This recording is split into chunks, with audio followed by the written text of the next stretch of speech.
উদ্দেশ্য ছিল আমরা কিভাবে আর&ডি সেক্টরের ইএসজিটাকে মেইনস্ট্রিম করতে পারি এবং সেখান থেকে আমরা কিভাবে স্কেলেবল এবং সাস্টেনেবল প্র্যাকটিস গুলো প্রমোট করতে পারি। বাংলাদেশ ইএসজি তে এখন কাজ করার সবচেয়ে বড় সময় এবং বাংলাদেশের আর&ডি সেক্টর সম্মিলিতভাবে আমাদের এই কাজগুলো করতে হবে। সো যে কাজগুলোর মধ্যে আমরা কথা বলছি ইএসজি, এটার মধ্যে একটা ইম্পর্টেন্ট পয়েন্ট আমি আপনাদের আজকে মাথায় দিই, সেটা হচ্ছে ডেটা ম্যানেজমেন্ট সিস্টেম এবং ডেটা ট্রান্সপারেন্সি। আমরা যেটার উপরে নির্ভর করে এই বিভিন্ন ধরনের ডিসিশন নিচ্ছি বা বুঝছি যে আমাদের বিজনেসটা কতটুকু ক্লাইমেট রেজিলিয়েন্ট অথবা কতটুকু এনভায়রনমেন্ট ফ্রেন্ডলি অথবা কতটুকু আমাদের ওয়ার্কার এবং এমপ্লয়িজের জন্য ইনক্লুসিভ, সেই জিনিসটা বোঝার জন্য আমাদের দরকার ডেটা। এবং যে ডেটাটা আমরা গিয়ে প্রত্যেকটা ইএসজি এর ইন্ডিকেটর হিসেবে কাজ করে, সেটা আমাদের বিজনেসে কোথায় আছে।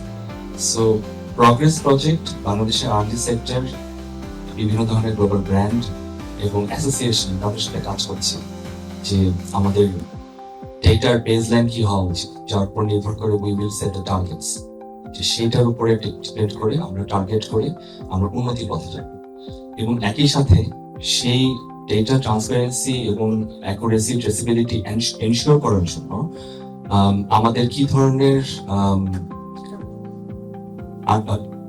ইনফ্রাস্ট্রাকচার দরকার, কি ধরনের আমাদের টেকনোলজি দরকার, সেই টেকনোলজি গুলো বাংলাদেশের লোকাল ইকোসিস্টেমের থেকে আসবে এবং সেগুলো কিভাবে আমাদের ওয়ার্কার এবং এমপ্লয়িরা তাদের গ্রিন স্কিলস ডেভেলপমেন্ট এর মাধ্যমে সেগুলো কন্টিনিউ করতে হবে। এই পুরো জিনিসটা প্রগ্রেস প্রজেক্ট ওভারভিউ করছে এবং অনেক ধরনের বেস্ট প্র্যাকটিসেস তারা গিয়ে আমরা নিয়ে এসেছি।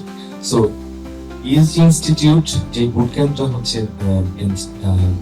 হোস্ট করছে আগামী জুলাই 25 তারিখে, সেটা একটা খুব বড় একটা প্ল্যাটফর্ম বলে মনে করি, যে সেখানে অনেকগুলো কোম্পানি আসবে, অনেকগুলো সেক্টর থেকে আসবে। আমাদের যে কাজগুলো আমরা করছি এগুলো ডেফিনেটলি আর&ডি সেক্টরের জন্য রেলেভেন্ট, বাট একই সাথে ক্রস সেক্টরাল এবং পুরো বাংলাদেশের এক্সপোর্ট ওরিয়েন্টেড যে কোম্পানিগুলো কাজ করছে তারা কিভাবে এখানে শিখতে পারে, তাদের কাছ থেকে আমরা কিভাবে শিখতে পারি এবং সম্মিলিত একটা প্রচেষ্টা আমাদের বাংলাদেশের বিজনেস এগিয়ে নিতে পারে, সেটার জন্য আমরা পার্টনারশিপ করেছি ইনস্টিটিউটের সাথে।